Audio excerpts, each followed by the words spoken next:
Hello বন্ধুরা, career space YouTube চ্যানেলে আপনাদের সকলকে স্বাগত জানাই। আশা করি আপনারা সবাই ভালো আছেন। আজকে এই মুহূর্তে শিক্ষক নিয়োগ সংক্রান্ত যে সবচেয়ে গুরুত্বপূর্ণ আপডেট উঠে এসেছে, বিস্তারিত সেই সম্পর্কে আলোচনা করব। তাই ভিডিওটি অবশ্যই শেষ পর্যন্ত দেখবেন নিয়োগ সংক্রান্ত অনেক নতুন নতুন আপডেট পাওয়ার জন্য। বন্ধুরা, শিক্ষা সংক্রান্ত ও চাকরি সংক্রান্ত সমস্ত রকমের লেটেস্ট আপডেট আপনারা এই চ্যানেলে পাবেন।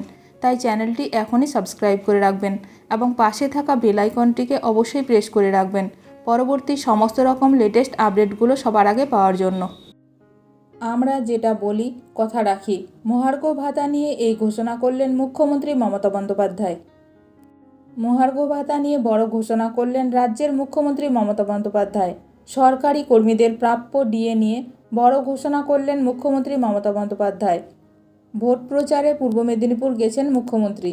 বৃহস্পতিবার এগরার সভামঞ্চ থেকে মুখ্যমন্ত্রী মমতা বন্দ্যোপাধ্যায় বলেন, বাজেটে ঘোষণা করা 4% অতিরিক্ত ডিএ যা 1 মে থেকে শুরু হওয়ার কথা ছিল তা কর্মীরা হাতে পেতেন 1 জুনে, কিন্তু এবারে তা এপ্রিল মাসে এগিয়ে আনা হয়েছে।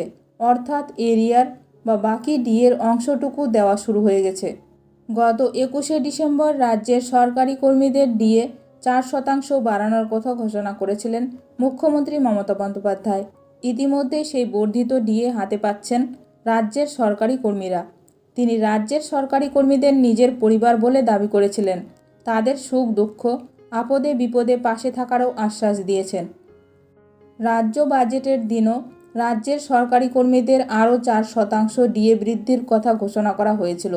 স্বাভাবিকভাবেই প্রশ্ন উঠছিল, বর্ধিত এই 4% ডিএ কবে ঢুকবে।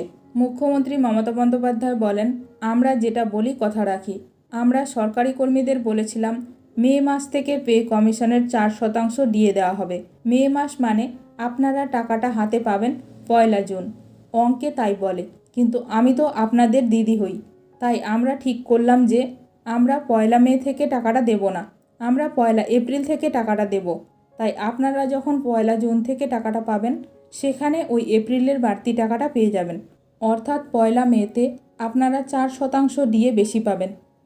ভিডিওটি ভালো লাগলে অবশ্যই লাইক করবেন। আজকের ভিডিওটি এখানেই শেষ করলাম। নতুন কোনো আপডেট নিয়ে দেখা হবে নেক্সট ভিডিওতে।